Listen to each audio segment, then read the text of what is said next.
ஆமீன். அருமையானவர்களை, நாங்கள் இணைந்திருப்பது சங்கமம் வானொலியின் காலை நேர விடுதலையின் வெளிச்ச நேரம். இந்த வேளையிலும் எங்களுடன் தேவ ஊழியர் பாஸ்டர் லூயிஸ் கரண் அவர்கள் இணைந்திருக்கிறார். பெண்ணியல் திருச்சபை சார்பாக கர்நாடகா, இந்தியாவிலிருந்து இந்த வேளையிலும் வார்த்தைகளுக்கூடாக கடந்து செல்ல கத்தர் உதவி செய்வாராக. கத்தருடைய கரத்திலே அவரையும் அவருடைய ஊழியங்களையும் குடும்பத்தாரையும் ஒப்புவித்துக் கொண்டு நாங்கள் இந்த வேளையிலும் பரிசுத்தாவியானவர் தாமே இன்றைய நாளில் எங்களுக்காக எடுத்து வரப்போகிற வார்த்தைக்காக முன்னதாக நன்றி கூறிக்கொண்டு இந்த வார்த்தைகளுக்கூடாக வழிநடத்த அவரிடம் ஒப்படைப்போம். இந்த வேளையிலும் உங்களிடம் ஒப்படைக்கிறோம் பாஸ்டர், வழி நடத்துங்கள். ஆமீன். God bless. God bless you, brother. Thank you. வானத்திலும் பூமியிலும் சகல அதிகாரம் படைத்த நசுனாகிய இயேசு கிறிஸ்துவின் நாமத்தினாலே உங்களை யாவரையும் நான் வாழ்த்துகிறேன். கர்த்தருடைய நாமம் மகிமைப்படுவதாக. இந்த வேளையிலே ஜெபம் என்ற தலைப்பிலே உங்கள் மத்தியில் சங்கீதக்காரன் எவ்விதமாக தன்னுடைய ஜெபத்தை ஏறெடுக்கிறான், புதிய ஏற்பாட்டிலே நிருபங்களில் பவுல் அவர்கள் எவ்விதமாக ஜனங்களை தட்டி எழுப்புவதற்காக மற்றவர்களுக்கு செய்கிற ஜெபத்தை குறித்து நாம் பார்க்க போகிறோம். ஒன்று, தனிப்பட்ட ஜெபம். இந்த தனிப்பட்ட ஜெபத்தை ஏறெடுக்கிறது சங்கீதக்காரன். சங்கீத புத்தகங்களிலே 150 சங்கீதங்களில் 73 சங்கீதங்களை தாவீதரசனால் எழுதப்பட்டவைகள்.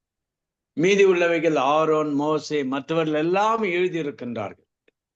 இந்த 73 சங்கீதங்களில் தாவீதரசன் ஆண்டவரை துதிப்பதிலும் ஆண்டவரை ஸ்தோத்திரம் பண்ணுவதிலும் தன்னுடைய ஜெபத்தை அதிகாலையிலே எழுந்து சத்தத்தை உயர்த்துகிறேன் என்று ஆண்டவரிடத்தில் பேசுகின்றதையும் சில வசனங்களை வைத்து நாம் ஆராய போகிறோம். ஜெபம் என்பது நாம் நம்முடைய ஆவிக்குரிய வாழ்க்கையிலே கர்த்தரோடு பேசுவது, நம்முடைய விண்ணப்பத்தை ஆண்டவரிடத்தில் கொண்டு வருகிறோம். நம்முடைய ஜெபம் என்பது கர்த்தரை மாத்திரம் நோக்கி பார்க்கின்ற பிள்ளைகளாய் இருக்கின்றோம். எனக்கு அருமையானவிலே, ஆவிக்குரிய வாழ்க்கையில் வளர வேண்டும் என்றால், விசுவாசத்தில் வளர வேண்டும் என்றால், விசுவாசத்தில் நிலைத்து நிற்க வேண்டும் என்றால், நம்முடைய வாழ்க்கையில் வருகிற போராட்டங்களை மேற்கொள்ள வேண்டும் என்றால், சோதனைகளை தகர்த்து எறிய வேண்டும் என்றால், கர்த்தருடைய தயவை பெற்றுக்கொள்ள வேண்டும் என்றால், கர்த்தருடைய வல்லமையை நிரப்பப்பட வேண்டும் என்றால், கர்த்தருடைய பலத்தினாலே நிரப்பப்பட வேண்டும் என்றால், நம்முடைய வாழ்க்கையில் ஜெபத்திற்கு என்று நேரத்தை எடுத்துக்கொள்ள வேண்டும். இந்த ஜெபம் என்பது இந்த கிறிஸ்தவ வாழ்க்கையில் இந்த ஜெபத்தில் தரித்திருந்தவர்களை நாம் பார்க்கிறோம். பழைய ஏற்பாட்டில் எடுத்துக்கொள்ளும் பொழுது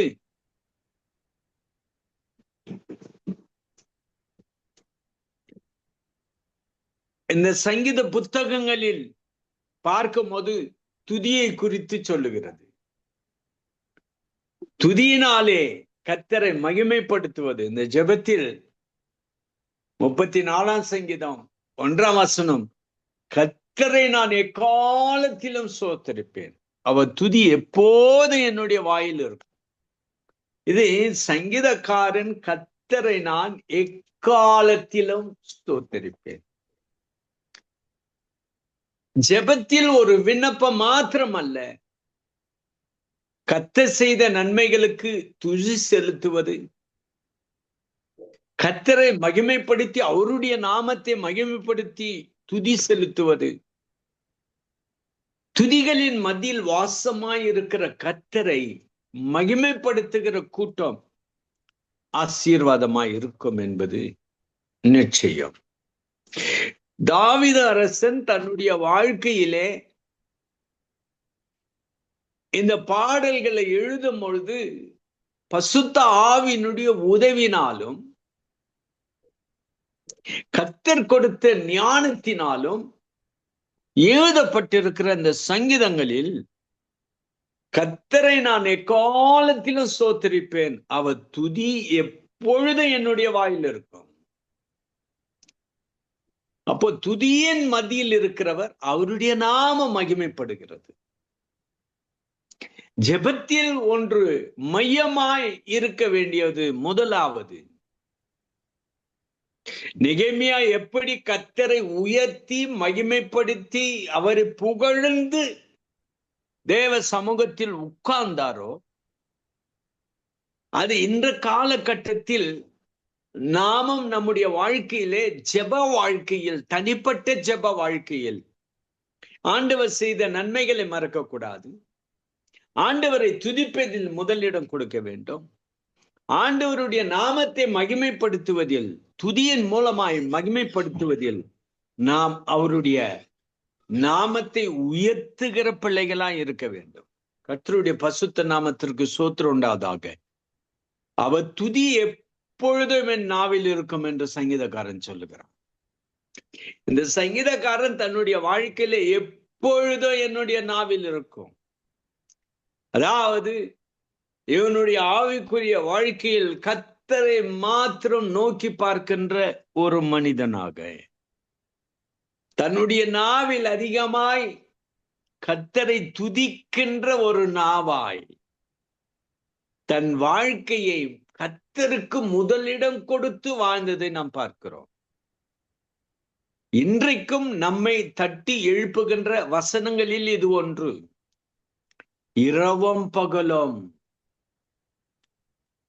கர்த்தரை நான் எக்காலத்திலும் துதிப்பேன். அவன் சங்கீதக்காரனுடைய காலத்திலே துன்பத்தின் காலம், வேதனையின் காலம், கண்ணீரின் காலம், உபத்திரத்தின் காலம், பிசாசின் போராட்டத்தின் காலம், பிசாசு தோல்வி கொடுப்பதற்காக, மேற்கொள்வதற்காக பலவிதமான திட்டங்களை போடுகின்ற காலங்கள், சோர்ந்து போகிற காலங்கள், தோல்வி அடைந்த காலங்கள், வெற்றி அடைந்த காலங்கள், எல்லா காலங்களிலும் தாவீதரசன் இடைவிடாமல் கர்த்தரை துதிப்பதை இந்த சங்கீதத்தின் மூலமாக நாம் பார்க்கிறோம். நம்முடைய வாழ்க்கையில கூட அநேக காலங்களை கடந்து வருகிறோம்.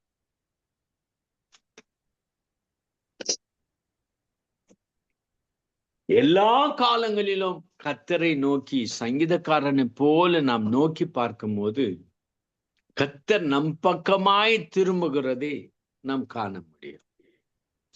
அதிகமாக ஜெபம் முடிந்த பிறகு ஏறெடுக்கிற வார்த்தை, முடிவிலே சொல்லுகிற வார்த்தை 103ஆம் சங்கீதம் எல்லோரும் அறிவோம்.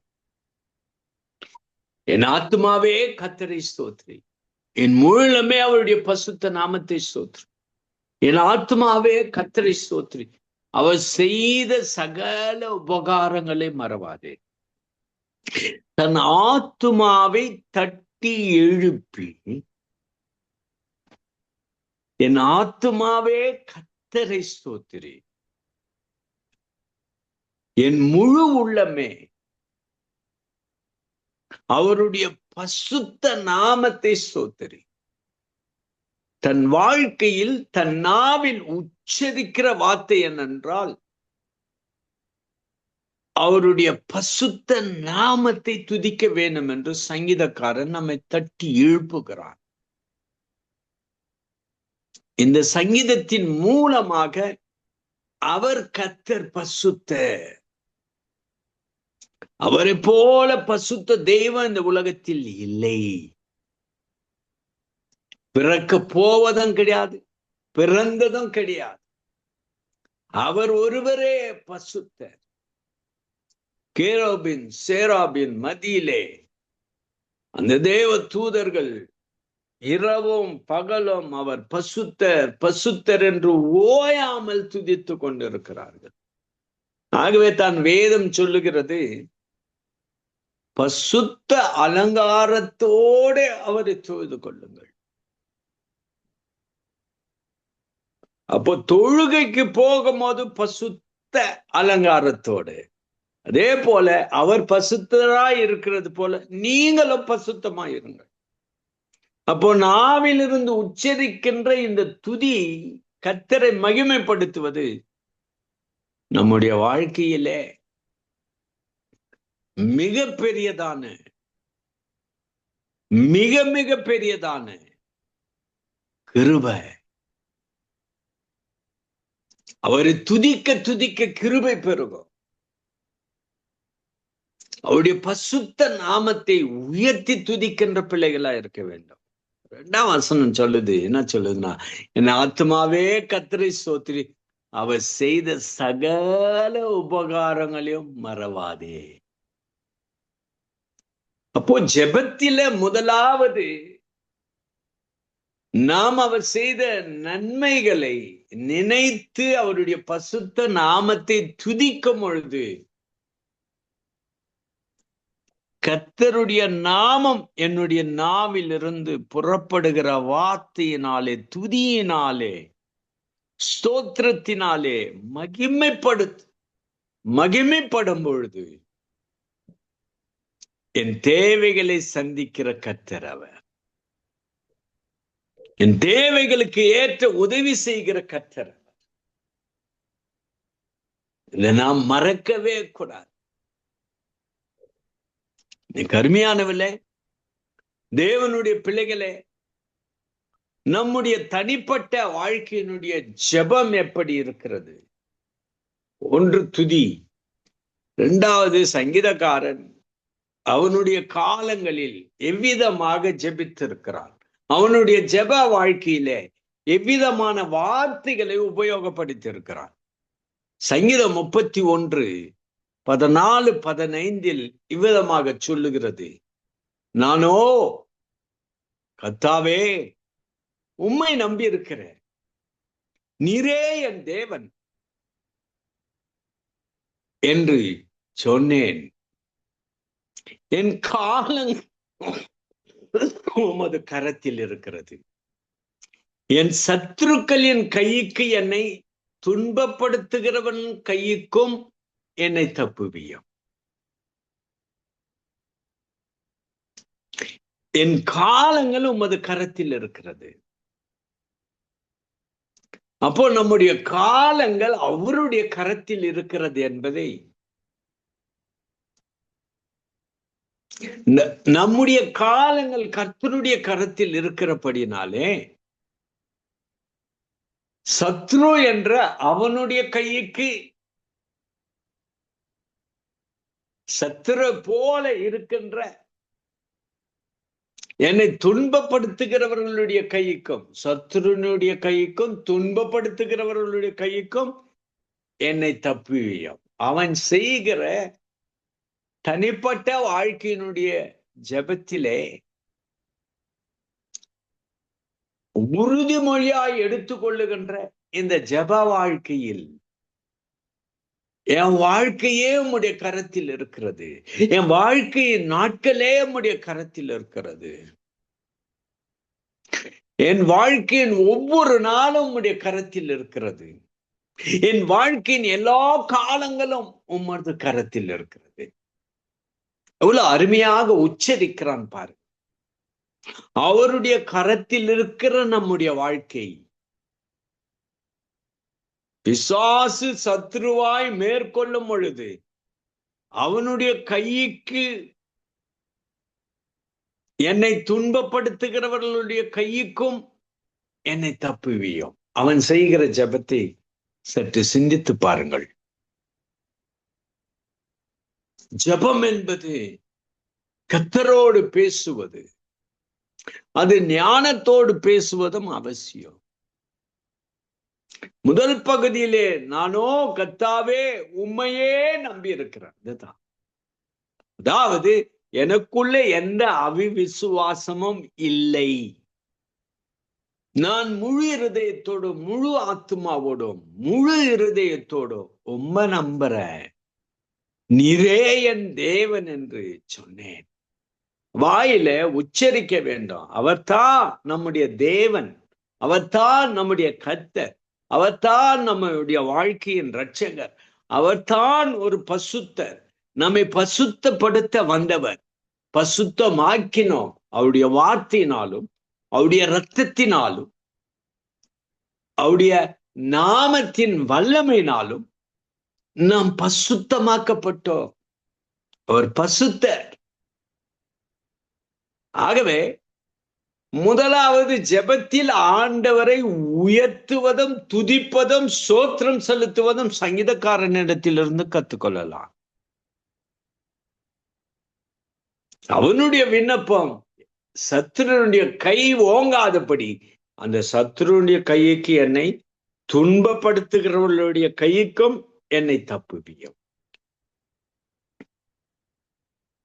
65ஆம் சங்கீதத்தில் 1ஆம் வசனம் 2ஆம் வசனத்தில் இவ்விதமாக ஆண்டவரை புகழ்ந்து பேசுகிறார். தேவனே, சியோனில் உமக்காக துதியானது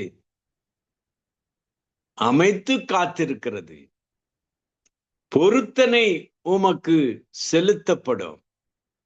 ஜெபத்தை கேட்கிறவரே, மாசமான யாவரும் உம்மிடத்தில் வருவார்கள்.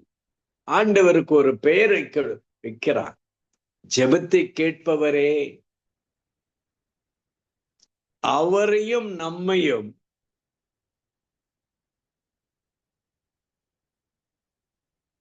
இந்த வாழ்க்கையை சிந்தித்து பார்க்கும்பொழுது நாம் ஒரு குப்பை. மூச்சு போனா தரைக்குள்ளே போகக்கூடிய சரீரம் இது. மண்ணுக்குள்ளே மண்ணுக்கு மண்ணாய் மாறுகிறது. அதுதான் சங்கீதக்காரன் சொல்றான், என் ஆத்துமா மண்ணோடு ஒட்டி கொண்டிருக்கிறது. ஏன்? நம்முடைய சரீரத்தை மண்ணிலிருந்து எடுத்தார், ஆத்துமாவை அதிலே வைத்தார். அவ்வளவு பெரிய அற்புதத்தை செய்த கர்த்தர். அவர் யார் என்றால் நம்முடைய ஜெபத்தை கேட்பவர். சியோனில் உமக்காக துதியானது அமைத்து காத்திருக்கிறது. பொருத்தனை உமக்கு செலுத்தப்படும். ஜெபத்தை கேட்பவரே, மாம்சமான யாவரும் இடத்தில் வருவார்கள். மாம்சமான யாவரும் என்று எந்த தேசத்தையும் எந்த பாஷைக்காரரும் எந்த ஜாதியா இருந்தாலும் எல்லோரும் இந்த ஆண்டவரிடத்திற்கு முன்பதாக வேதம் என்ன சொல்லுகிறது?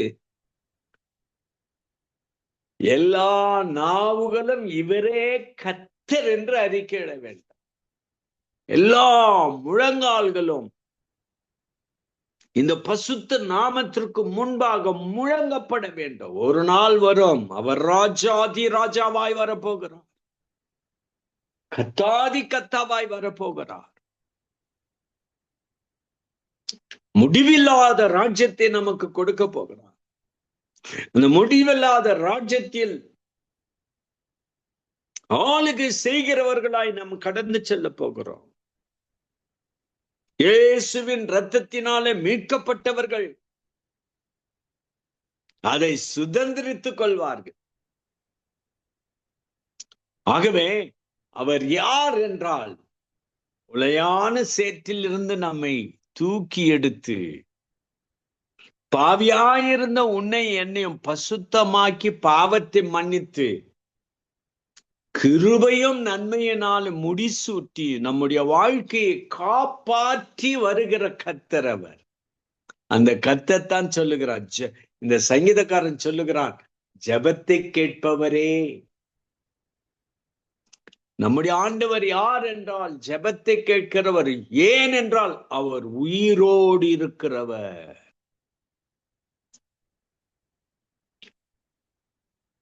நாம் எந்த நிலையில் இருந்தாலும், ஏழையோ பணக்காரரோ வித்தியாசம் இல்லை. ஆண்டவருடைய சமூகத்துல யார் அவரை நோக்கி கூப்பிடுகிறார்களோ அவர்களுடைய ஜெபத்தை கேட்கிற கர்த்தராய் அவருடைய செவி திறந்திருக்கிறது. கர்த்தருடைய பசுத்த நாமத்திற்கு ஸ்தோத்திரம் உண்டாவதாக. இஸ்ரவேலின் தேவன் மகா பசுத்தமுள்ள தேவன். தன்னுடைய பிள்ளைகளுடைய ஜெபத்தை கேட்பதற்கு காத்திருக்கிற கர்த்தர் அவர்.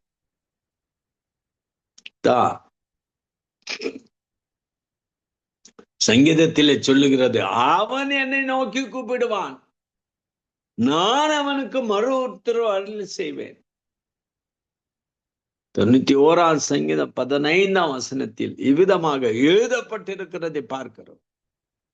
அவன் என்னை நோக்கி கூப்பிடுவான். அப்போ நான் நோக்கி கூப்பிடுவேன் என்று காத்திருக்கிற கர்த்தர் அவர்.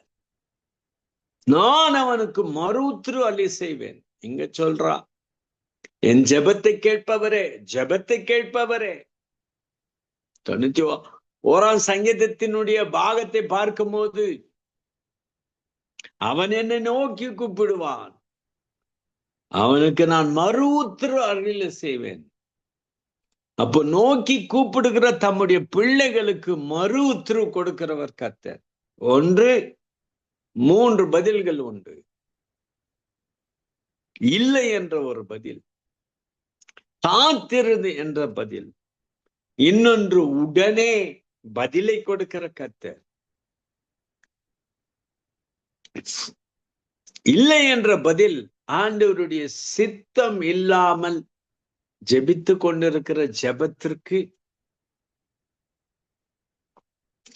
அது நமக்கு கெடுதியாய் மாறும் என்று கர்த்தர் அவர் சிந்தித்தபடினாலே அவருடைய ஜெபம் நம்முடைய வாழ்க்கையில் இல்லை என்று வரும். அடுத்ததாக காத்திரு என்று சொல்லும் போது ஆண்டவருடைய சமூகத்தில் விண்ணப்பத்தை சொல்லிவிட்டு காத்திருக்க வேண்டியதை ஆண்டவர் நம்மிடத்திலே எதிர்பார்க்கிறார். அவருடைய வார்த்தை நாம் ஏறெடுக்கிற ஒவ்வொரு ஜெபத்தையும் ஆண்டவர் கேட்டு அவைகளுக்கு எந்த நேரத்தில் எந்த காலகட்டத்தில் பதிலை கொடுக்க வேண்டும் என்று ஆண்டவருக்கு நன்றாக தெரியும். ஆகவே தான் அவர் காத்திரு என்று சொல்லுகிறார். கர்த்தருடைய பசுத்த நாமத்திற்கு ஸ்தோத்திரம் உண்டாவதாக. எனக்கு அருமையானவர்களே, ஆண்டவர் பதிலை கொடுக்கிறார் என்றால் அவருடைய சித்தத்திற்கு ஏற்றபடி தம்முடைய பிள்ளைகளுடைய மன விருப்பத்தின்படியும் தன்னை நேசிக்கிற பிள்ளைகளுக்கு உடனே பதிலை கொடுக்கிற கர்த்தராயிருக்கிறார்.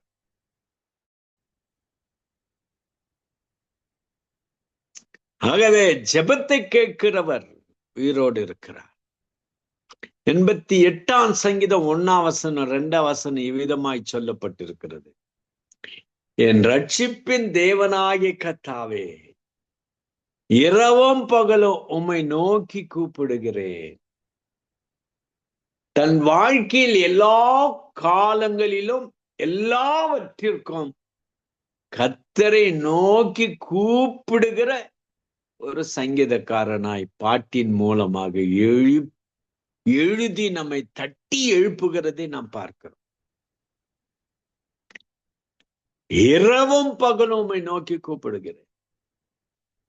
அப்போ ஆண்டவரிடத்திலிருந்து ரட்சிப்பு வருகிறது. அந்த ரட்சிப்பை பெற்றுக்கொண்டு வாழ்கிற நாம் நம்முடைய வாழ்க்கையிலே அவரை உயர்த்துவதில் பின்வாங்கக்கூடாது. இரவும் பகலும் என்றால் அந்த சங்கீதக்காரனுடைய அவனுடைய வாழ்நாளில் அவன் தெரிந்து கொண்டது ஆண்டவருடைய சமூகத்தில் காத்திருந்து இரவும் பகலும் உம்மையே நோக்கி கூப்பிடுற. அப்போ இரவை பகலாய் மாற்றிருப்பான், பகல் பகலாய் இருந்திருக்கும். இந்த காலகட்டத்தில் நமக்கு சாத்தியமா? இல்லை, எவ்வளவு நம்முடைய வாழ்க்கையில் ஆண்டவருடைய சமூகத்தில் காத்திருக்கிறோம். உபத்திரங்கள், துன்பங்கள், அதாவது என்ன சொல்றா 2 என் விண்ணப்பம் உடைய சமூகத்தில் வருவதாக, என் கூப்பிடுதலுக்கு உடைய செவி சாய்த்தருளும்.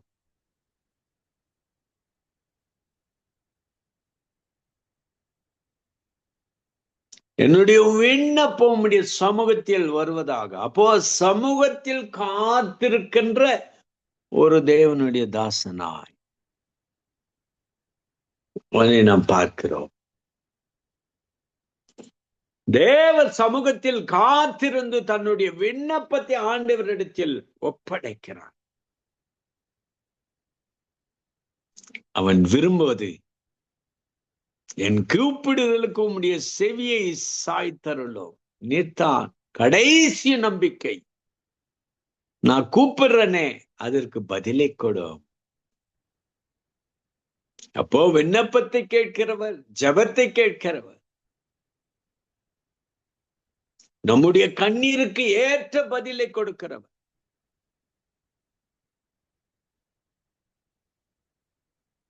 வனாந்திரத்திலே அலைந்து திரிந்த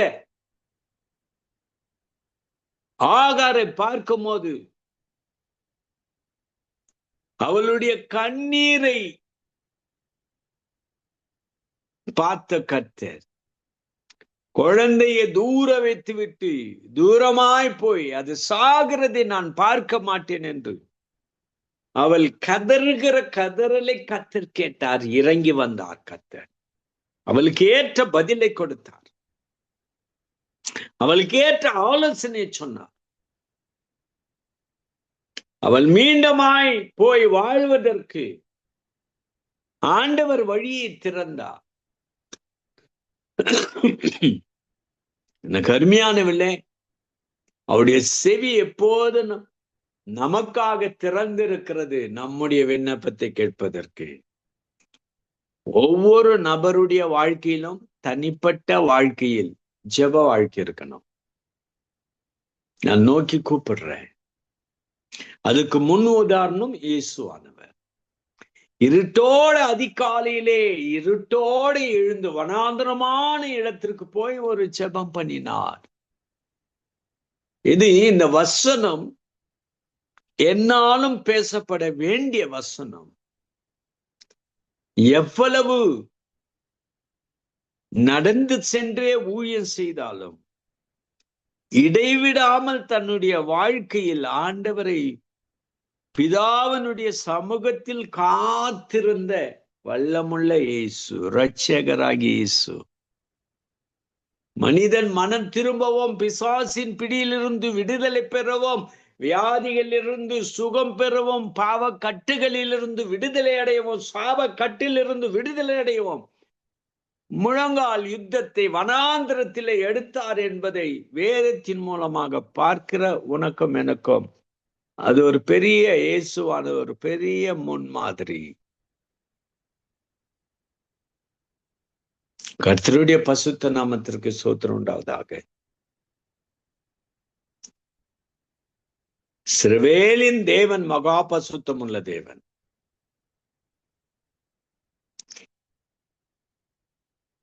சபையையும் சபையினுடைய விசுவாசிகளையும் தன்னை நேசிக்கின்ற ஊழியக்காரர்களையும் எவ்விதமாய் தட்டி எழுப்பினார் பவுல் என்று பார்க்கும் போது எபேசியர் 1:16 இவ்விதமாக சொல்லுகிறது, இடைவிடாமல் உங்களுக்காக ஸ்தோத்திரம் பண்ணி ஜெபங்களில் உங்களை நினைத்து.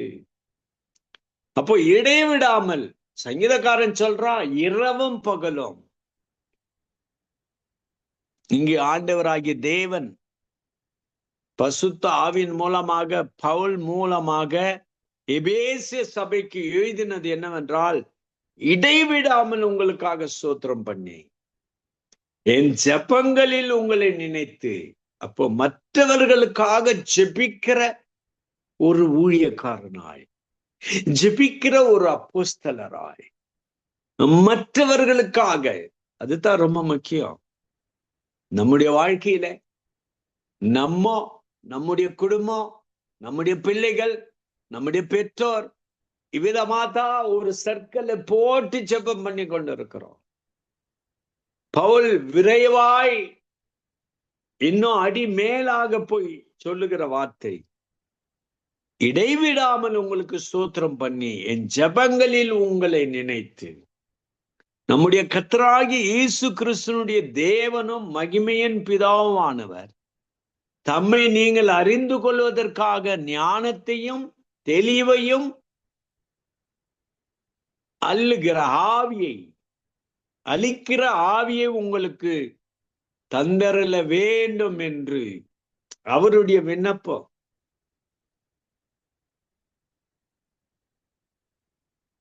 ஞானத்தையும் தெளிந்த புத்தியையும் அளிக்கிற ஆவியை உங்களுக்கு தந்தரல வேண்டும். அப்போ ஒரு விசுவாசி, ஒரு ஊழியக்காரன், உடன் ஊழியன் எப்படி இருக்க வேண்டும்?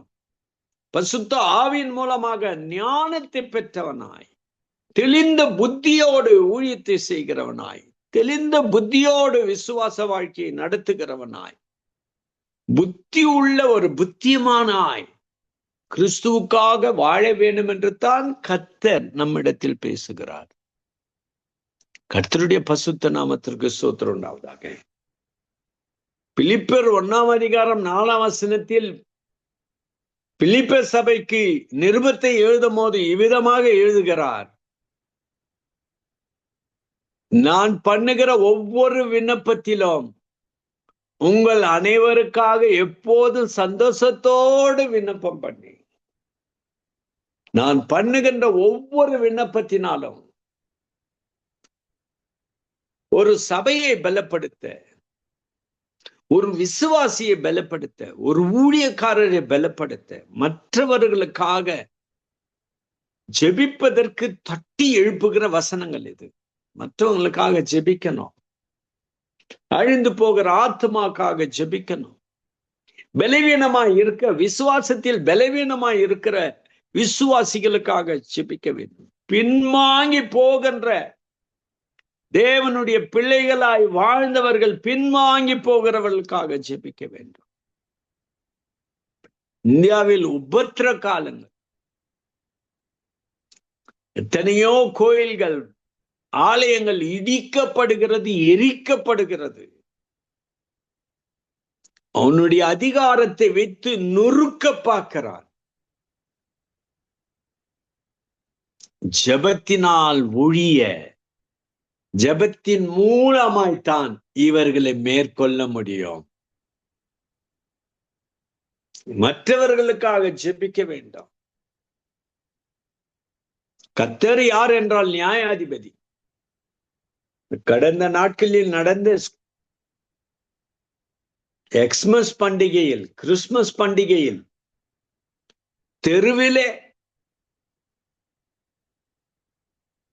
கிறிஸ்துமஸ் சாமானங்களை விற்று கொண்டிருந்தவனை அடித்தார்கள். ஆலயத்தில் போய் ஆராதனை செய்வதை அடித்தார்கள். நடந்தது என்ன? 2 நாள்ல போயிட்டு அவன் லீட் பண்ணுவன் போயிட்டு ஹாஸ்பிட்டல்ல படுத்துட்டான். கர்த்தர் யார் என்றால் நியாயாதிபதி, தம்முடைய பிள்ளைகளுக்கு வாதாடுகிற கர்த்தர்.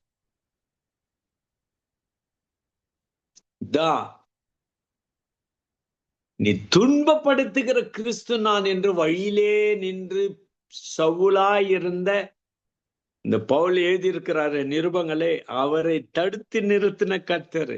எவர் போய் சவுலாய் இருக்கும் போது சபைகளை துன்புறுத்தினார், உபத்திரத்தை கொடுத்தார்.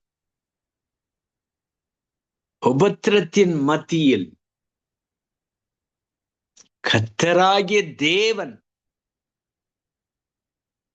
அவரை வழியிலே சந்தித்தார். போ, தம்முடைய பிள்ளைகள் ஜெபிக்கிற ஜெபத்திற்கு இறங்கி வந்த கர்த்தர்.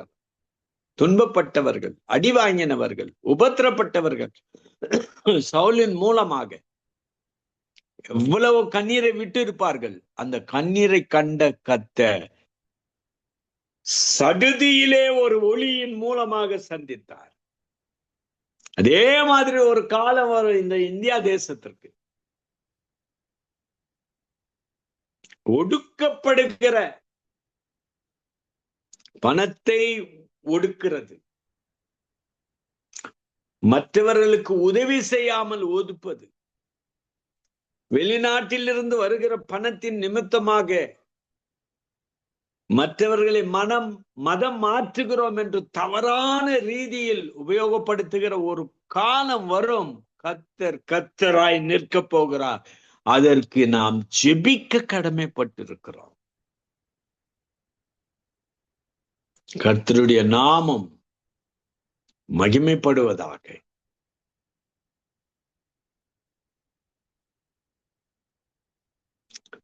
ஒன்று தெசலோனிக்கர் 1:4 இவ்விதமாக சொல்லுகிறது, என் ஜெபங்களில் இடைவிடாமல் உங்களை குறித்து விண்ணப்பம் பண்ணி உங்கள் எல்லாருக்காகவும் எப்போதும் தேவனை ஸ்தோத்திரிக்கிறேன்.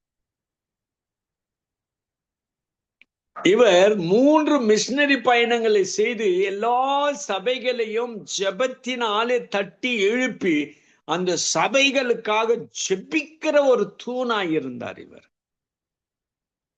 இரவும் பகலும் இடைவிடாமல் என் ஜெபங்களில் உங்களை நினைத்து, அப்போ இடைவிடாமல் ஒரு ஊழியக்காரன் ஜெப ஆவினாலே நிரப்பப்பட்டு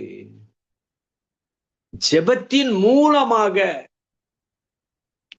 கர்த்தருடைய வல்லமையை பெற்று நேக ஜனங்கள் மனம் மாறுவதற்கு இவருடைய ஜெப வாழ்க்கை ஒன்றாய் இருந்தது. பவுல் ஜெபத்தில் அநேகருக்கு ஜெபித்து தட்டி எழுப்பின ஒரு தேவனுடைய தாசன். இந்த வசனத்தை யாருக்கு எழுதுகிறார் என்றால் தீமோத்தேயுக்கு எழுதுகிறார்.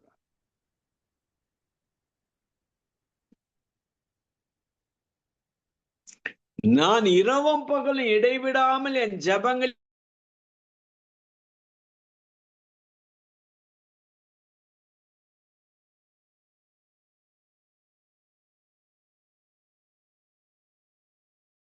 இருக்கிற தீமோத்தேயுவை தன் ஆவிக்குரிய மகனாக எடுத்துக்கொண்டு அந்த ஆவிக்குரிய மகன் அவனுக்காக கண்ணீர் விட்டு அழுகிற ஒரு ஊழியக்காரனாய், ஒரு ஆவிக்குரிய தந்தையாய் இருந்தவர் பவுலடியார்கள். பிலோமோன் 1:4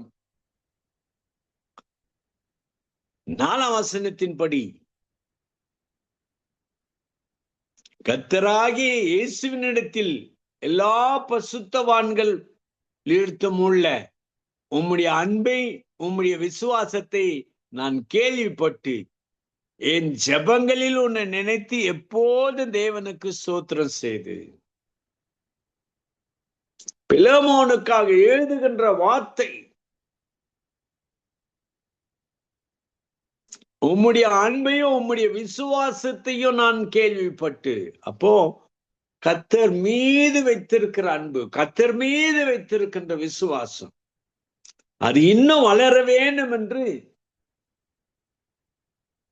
பிலமோனுக்காக விசுவாச வாழ்க்கைக்காக தட்டி எழுப்பதற்காக ஜெபித்த ஜெபம் இது. என் ஜெபங்களில் உம்மை நினைத்து எப்போதும் தேவனை ஸ்தோத்திரித்து ஸ்தோத்திரம் செய்து. இந்த ஜெப வாழ்க்கையை பார்க்கும் பொழுது நம்முடைய வாழ்க்கையில கற்றுக்கொள்ள வேண்டியது அநேகம் உண்டு. தேவனுடைய பிள்ளைகளே, முதலாவது நம்முடைய வாழ்க்கையில் இந்த உலகத்தை மேற்கொள்வதற்கும் விசுவாசத்தில் நிலைத்து நிற்வதும் பசுத்த வாழ்க்கையில் வாழ்வதற்கும் தனிப்பட்ட முறையில் கர்த்தரோடு பேசுவதற்கு நேரத்தை எடுத்துக்கொள்ளுகிறோமா? யோசித்து பாருங்கள். இரண்டாவதாக, பவுலை போல விசுவாசிகளுக்கும் சபைக்கும் ஊழியக்காரருக்கும் இவர் ஏறெடுக்கிற ஜெபத்தை பார்க்கும் போது நாமும் அழிந்து போகிற ஆத்துமாக்களுக்காக ஜெபிக்கிற பிள்ளைகளாய், சபைகளை கர்த்தர் உயிர்மீச்சு கொடுக்க சபை ஊழியக்காரர்களை அவர்களுக்காக ஜெபத்தில் தாங்குற பிள்ளைகளாய், ஊழியம் செய்கிற அவருடைய மனைவி பிள்ளைகள் யாவரையும் கர்த்தர் வேலி எடுத்து காத்து கொள்ள வேண்டும், அவருடைய தேவைகள் சந்திக்கப்பட வேண்டும் என்று. அதாவது இந்த ஜெபத்தின் மூலமாக இந்த ஊழியமும் இந்த வானொலி மூலமாக பாடுகிறவர்கள், வசனத்தை சொல்லுகிறவர்கள், பிரசங்கம் பண்ணுகிறவர்கள், ஜெபிக்கிறவர்கள், எந்தெந்த பகுதியில் இந்த ஊழியங்கள் நடைபெறுகிறதோ அவை எல்லாவற்றையும் கர்த்தர் ஆசீர்வதித்து அநேக ஆத்துமாக்களை கொல்ல பொருளாய் அவருடைய வார்த்தையின் மூலமாக மனம் மாற ஜெபிக்க கடமைப்பட்டிருக்கிறான். இப்படி செய்ய கர்த்தர் தம்முடைய வசனத்தை ஆசீர்வதிப்பாராக. அவன் வானத்திலும் பூமியிலும் சகல அதிகாரம் படைத்த நசுனாகிய இயேசுவே, உம்முடைய பசுத்த நாமத்திற்காய் ஸ்தோத்திரம். நீர் மாறாதவர், ஜீவிக்கிறவர். எங்களுடைய தனிப்பட்ட வாழ்க்கையினுடைய ஜெபத்தை தட்டி எழுப்புவதற்காக சங்கீதக்காரனை போல காலையிலே எங்களுடைய சத்தத்தை உயர்த்துகிற பிள்ளைகளாய், அதிகாலையில் உம்மை தேடுகிற பிள்ளைகளாய், ஜெபத்திற்கென்று நேரத்தை எடுக்கிற பிள்ளைகளாய், மற்றவர்களுக்காக பவுல் செய்தது போல அவருடைய வசனம் தீமோத்தேயுக்கோ, பிலமோனுக்கோ, தெஸ்லோனிக்கே சபைக்கோ, கொரிந்து சபைக்கோ, எபேசு சபைக்கோ, அங்க இருக்கிற விசுவாசிகளுக்கும் ஊழியக்காரர்களுக்கும் சோத்திரத்தை ஏறெடுத்து ஜெபித்த ஜெபங்களை பார்க்கும் பொழுது எங்களுடைய ஆத்மாவையும் தட்டி எழுப்போம். நாங்களும் மற்றவர்களுக்காக ஜெபிக்கிற பிள்ளைகளாய் இருக்க, சபைகளுக்காக, ஊழியக்காரர்களுக்காக, ஊழியக்காரர்களுடைய குடும்பங்களுக்காக ஜெபிக்க கிருபை தாரும், ஆசீர்வதியும். இயேசுவின் நாமத்தினால கேட்கிற நல்ல பிதாவே, ஆமென். நம்முடைய கர்த்தராகிய இயேசு கிறிஸ்துனுடைய கிருபையும் பிதாவாகிய தேவனுடைய அன்பும் பசுத்த ஆவியினுடைய ஐக்கியமும் நாம் அனைவரோடும் கூட இருப்பதாக. ஆமேன், ஆமேன். பிரைஸ் தி லார்ட் ஐயா. ஆமேன். அருமையான வார்த்தைகளுக்கூடாக வழி நடத்தினீர்கள்.